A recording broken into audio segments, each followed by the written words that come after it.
آج دیکھیں طارق جمیل صاحب کا بھی کلپ آ گیا ہے، وہ سارے واقعات جو ہم کہتے تھے کتاب و سنت کے منافی ہیں، انہوں نے ایک ایک واقعے کو انہوں نے علماء کے جوڑ سے وہ خطاب کر رہے ہیں، جو اینول جوڑ ہوتا ہے all over the world drive انڈ میں جو علماء کا، اس سے خطاب کرتے ہوئے انہوں نے فضائل مال کا نام نہیں لیا، ہو سکتا ہے وہاں کوئی مجاہد ملت کھڑا ہی نہ ہو جاتا، نام لیے بغیر وہ سارے واقعات جو سامنے بیٹھے ہوئے لوگ بھی اور خود طارق جمیل صاحب بھی پڑھ پڑھ کے سنایا کرتے تھے، وہ سارے واقعات انہوں نے سنائے ہیں کہ ایک بزرگ جو ہے وہ آنکھوں میں نمک کا سرما لگاتے تھے، عشاء کے وضو سے فجر کی نماز اتنے سال تک پڑھتے تھے، یہ ایک ایک انہوں نے واقعہ گنوایا ہے۔ پھر اینڈ پہ ان کا یار یہ دین ہم کافروں کو پیش کر سکتے ہیں؟ بعد کے زمانے میں صحابہ کے بعد سے ہی ایک انتہا پسندی امت میں آئی، ساری رات جاگنا، فلاں بزرگ تھے وہ رسے سے اپنے بالوں کو باندھ لیتے تھے کہ نماز پڑھتے پڑھتے جب نیند آئے اور جھٹکا لگے تو رسے سے بندھے ہوئے بالوں سے اس جھٹکے سے تکلیف ہو اور ان کی آنکھ کھل جائے اور پھر نفلوں میں شروع ہو جائے۔ ایک فلاں بزرگ تھے وہ اپنے آنکھوں میں نمک کا سرما لگاتے تھے تاکہ آنکھیں جل جائیں، اس میں وہ جلن پیدا ہو جائے اور نیند اڑ جائے۔ یہ ایسے واقعات بھرے پڑے ہیں۔ فلاں بزرگ تھے انہوں نے 30 سال عشاء کے وضو سے فجر کی نماز ادا کی۔ یہ اپنی جگہ پہ بزرگی ہے، لیکن یہ بھائیو یہ دین ہم پیش نہیں کر سکتے۔ فلاں بزرگ تھے وہ 30 سال سے ستو کھا رہے تھے کہ روٹی کھانے اور ستو کھانے میں 70 دفعہ سبحان اللہ کا فرق پڑ جاتا ہے، تو روٹی کھائیں تو 70 دفعہ سبحان اللہ کم کہہ سکتے ہیں، اور ستو کھائیں تو 70 دفعہ سبحان اللہ زیادہ کہہ سکتے ہیں، تو لہٰذا انہوں نے کہا مجھے تو 30 سال ہو گئے، میں تو ستو کھا رہا ہوں، میں تو روٹی نہیں کھا رہا۔ یہ دین نہیں ہے، یعنی یہ وہ دین نہیں جو ہم انسانیت کو پیش کر سکتے، یہ تو لوگوں کو دوڑانے والی بات ہے۔ ویسے میں آپ کو بتاؤں کہ یہ بھی اب پرانی بات ہو گئی ہے، اب آپ وہ دین کافروں کو کیا مسلمانوں کو بھی نہیں ہماری ویڈیوز کے بعد پیش کر سکتے۔ لوگ مسلمان نیچے کمنٹس کر دیتے ہیں، بریلوی تو بندی اہل حدیث شیعہ نہیں کرتے ہیں، مسلمان کمنٹس کر دیتے ہیں نیچے، وہ بھی مسلمان ہیں لیکن وہ والے مسلمان جن کو سمجھ آ گیا ہے کہ یہ فرقہ وارانہ تعصب ہے، وہ آپ کافروں نہیں سر، نہ فضائل مال کافروں کو نہیں، آپ مسلمانوں کو بھی نہیں آپ پیش کر سکتے، وہ بھی انجینئرنگ کر دیں گے آپ کی پکڑ کے کہ یہ سر آپ کیا کر رہے ہیں، یہ تو دین اس قابل نہیں کہ آپ پیش کریں۔ تو سر تبدیلی آ رہی ہے، آپ کوشش جاری رکھیں، انشاءاللہ تعالی چینج آئے گی۔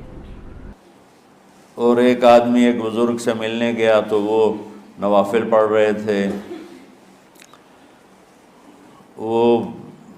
زور سے عصر تک نفل پڑھتے رہے، وہ ان کے انتظار میں بیٹھا رہا، پھر عصر سے مغرب تک وہ مراقبہ کرتے رہے، وہ انتظار میں بیٹھا رہا، پھر مغرب سے عشاء تک وہ نفل پڑھتے رہے، وہ بیچارہ انتظار کرتا رہا، پھر عشاء کے بعد پھر نفل شروع کیے تو تہجد تک نفل پڑھتے گئے اور وہ بیچارہ پیچھے بیٹھا ہوا۔ تو تہجد کے آخر میں ان کی مصلی پہ بیٹھے بیٹھے ایسے اونگ آ گئی، تو یوں جھٹکا لگا تو کہا یا اللہ میں اس آنکھ سے پناہ مانگتا ہوں جو سونے سے اس کا دل ہی نہیں بھرتا۔ اور پھر اس کے بعد فجر کی نماز پڑھ کے اشراق تک بیٹھے رہے، پھر اشراق پڑھے، اخیر وہ بیچارہ اٹھی کے واپس آ گیا، کہ لگتا ہے نام تا ویلی کوئی نہیں۔ تو وہ اس نے کسی سے پوچھا کہ یہ بزرگ کب سے یہ کر رہے ہیں؟ کہ پچھلے 30 سال سے کر رہے ہیں۔ یہ راہبانیت کی شکل ہے، یہ وہ دین نہیں جو ہم لوگوں کو پیش کریں گے تو وہ کہیں گے واہ واہ واہ واہ کیا دین ہے بھائی، قبول کرو۔ یہ دین اس قابل ہے، انہوں نے کہا یہ دین میں غلو ہے، دین وہ ہے جو اللہ نے نبی علیہ السلام کو دیا تھا، اور اس کے اگینسٹ انہوں نے وہی حدیث بیان کی جو میں اکثر بیان کرتا ہوں کہ 3 اصحاب نبی علیہ السلام کے پاس آئے، انہوں نے نبی علیہ السلام کی بیویوں سے آپ کی غیر موجودگی میں پردے میں پوچھا کہ نبی علیہ السلام کی عبادت کا کیا حال ہے، تو جب انہوں نے بتایا تو ان کو لگا نبی علیہ السلام تو بہت کم ہی عبادت کرتے ہیں، تو ایک نے کہا میں روزانہ پوری رات جاگ کے نماز پڑھوں گا، دوسرے نے کہا میں روزانہ روزہ رکھوں گا، تیسرے نے کہا میں نکاح نہیں کروں گا،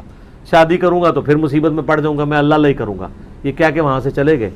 یہ حدیث ساری سنائی طارق جمیل صاحب نے، اور پھر انہوں نے یہ بھی کہا کہ اس پہ امام بخاری نے باب باندھا ہے کہ عبادت میں غلو کرنا مکروہ ہے اسلام میں۔ یہ ایک قسم کا غلو آیا. میں ایک حدیث سناتا ہوں، بخاری شریف میں بھی ہے، مجھے اب ہر شے بھول گئی، لیکن وہ ہے نہی الغلو، اس طرح کر کے آپ لوگ زیادہ جانتے ہوں گے جو پڑھ رہے ہیں، کہ غلو سے نہیں. حدیث آپ کو سب کو یاد ہوگی کہ 3 صحابہ آئے اللہ کے نبی کے گھر اور پوچھا کہ اللہ کے نبی رات کیسے گزارتے ہیں. تو گھر والوں نے کہا سوتے بھی ہیں، جاگتے بھی ہیں، کھاتے بھی ہیں. تو وہ تینوں آپس میں کہنے لگے وہ تو نبی ہیں، سوئیں بھی تو کوئی بات نہیں، اور شادی ہے کوئی بات نہیں، ہم تو نبی نہیں، ہمیں تو کچھ کرنا چاہیے.